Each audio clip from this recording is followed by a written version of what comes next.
کلی برنامه برای انده بالای عزیز داریم، خواندن های جدید داریم، سایکو پریره دتن اشکالای زریره، با او استایل فشن، با یک اخلاق خشن رام رو پیشون بچه هتل موتر داره، دوست تو هم بیادر داره، آقایش مرا خوش داره، میگه ای بنز و پرش داره، ای دل برک ای جونم، کارش فقط ناس کردن، موهایش کلان و خفن، ترمش از پیش ما بوی عطر تنه، رنگ لبش برده دل والا بچش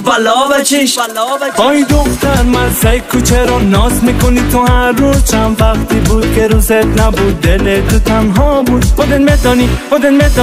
میدانی که من عاشقت هستم، دل به دیده دستم، موهای رنگ گندم، چقدر با تو خوش هستم، من دورت بگردم، تو بگو دختر هرات جانی، من میگم ملکه جهانی، من میگم در قلب من میمانی.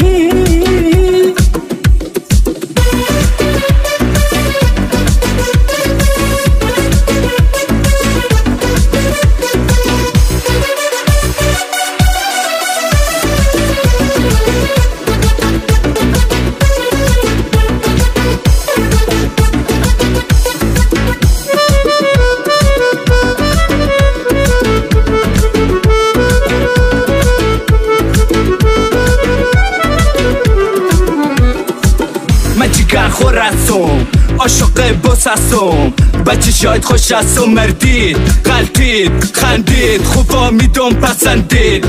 وای چیکو با کلاس است، گمانم از هرات است که دل میبره، صد کا فالوور که داره، لایک میمانه تل میزنم، تیره به ای دل میزنم، بیسی نایسه بگو بایسه جور کنه شبه بولانی، اگه پیش من تو بمانی تا خودی سهل لکچری میرویم چگر، نظر نشوی جگر میگرد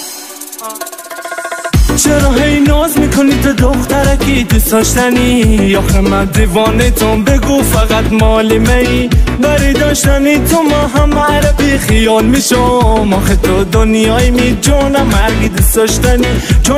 دوست داشتنی.